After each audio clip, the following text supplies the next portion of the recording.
Ang bahaging ito ay hatid sa inyo ng Philippine Sports Commission. Looking for the best deals? Head to Robinson's Department Store, your one-stop shop for daily essentials and unbeatable savings. Don't miss out. Shop now!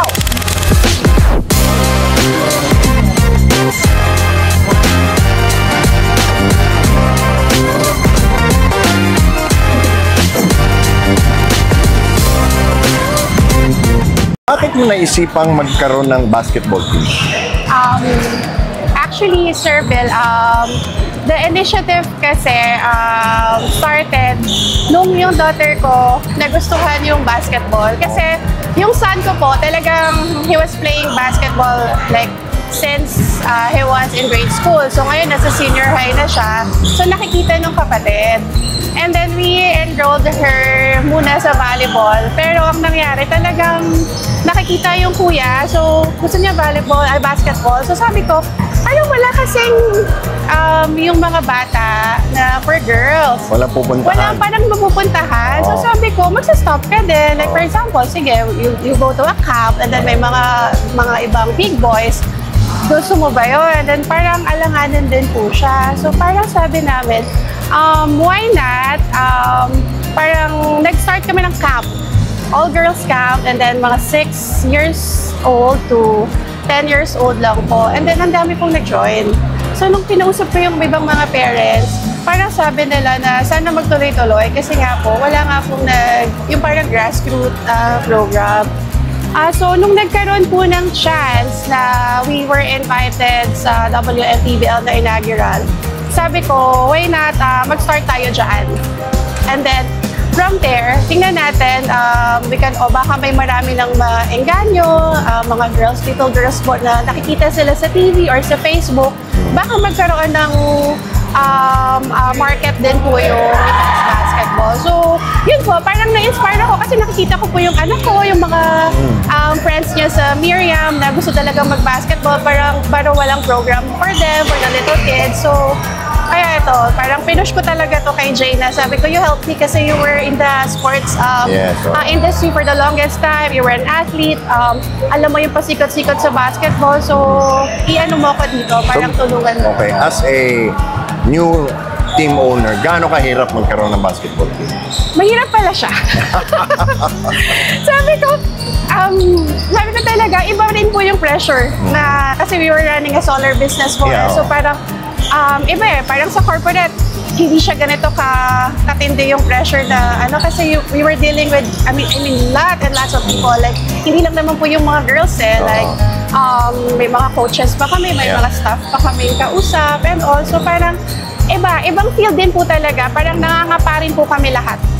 Ang bahaging ito ay hatid sa inyo ng Smart Sports. Ang programang ito ay hatid sa inyo ng Bank of the Philippine Islands. Do more with BPI. Ano yung gusto nyong maging character or personality ng team sa Pangasinan? Actually, Sir Bill, at first kasi, nung nag-inaugural, sabi namin, sige, we just wanted to enjoy. Parang i-highlight lang yung mga girls, yung mga, especially those who parang graduated from college and then wala nang napuntahan. So, ma-highlight lang sila. Pero when we parang decided to join the Pro League for the WFPBL, parang different na parang, seryoso na. Yeah, seryoso na pala to. Sabi ko, parang hindi na pala ito yung parang, sige, try, enjoy lang. So, parang ang gusto namin ma-highlight ko is parang, honestly, handpick sila. Okay.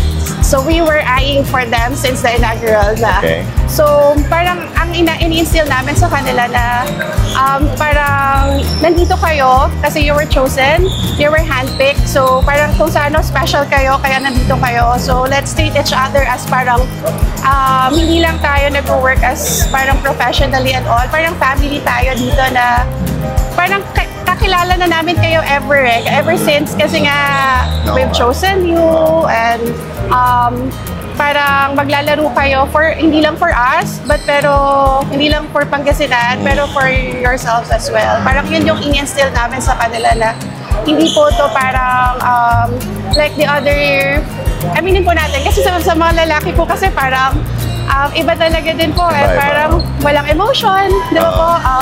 Dito kasi yun nga, para ko na sila ring mga pamangkin, para ko na silang mga anak, tito tawag nila sa akin. So every time na nag-ano kami, family tayo dito.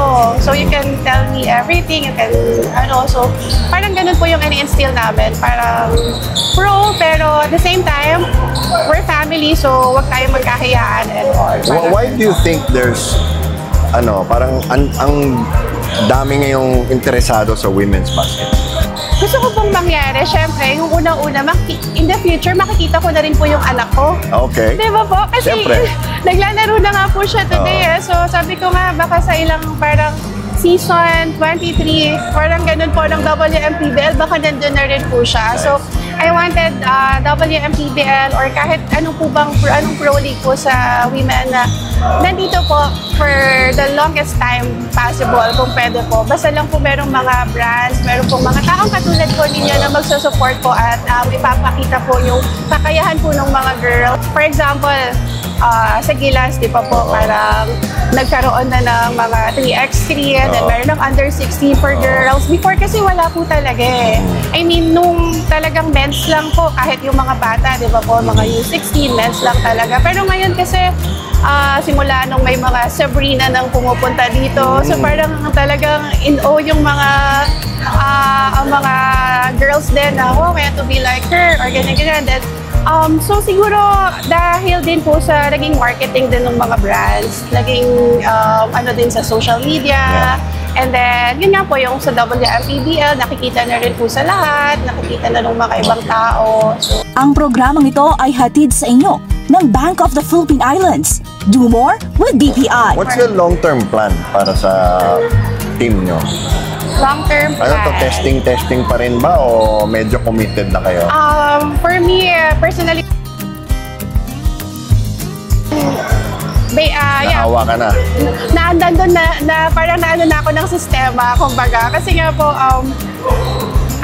yun nga, nandito na tayo eh. Ba't hindi po natin ituloy-tuloy, di ba po? So, and yun nga po, yung Pangasinan kasi, yun nga, like I've said po kanina, we have had a couple of projects with them, and then when we presented the initiative to Governor Nico, talagang full support naman po siya eh. So parang feeling ko din, as long as parang manage lang po namin ng maayos yung team, mapakita po namin sa kanila na yun nga, we're professional and all. And competitive. And competitive, especially, So I think naman tuloy-tuloy at long-term po ito. Tsaka siguro kasama na rin dyan yung Pangasinan.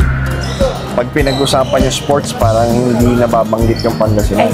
Exactly, sir. Those sa MPBL, they have a team, but that's different LGU. So I think ito na po yung parang pinaka-highlight din sa kanila na makikilala yung Pangasinan.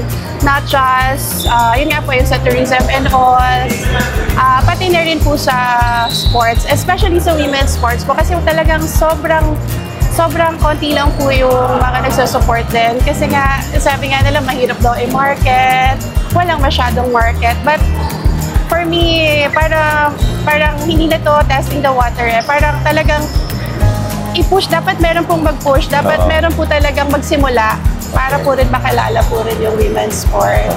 Ang programang ito ay hatid sa inyo ng Bank of the Philippine Islands. Do more with BPI. Waterproofing o sealant ba ang hanap mo? Sa German technology ng Sista, protektado ka hanggang 10 taon. Yan ang tapal na tatagal.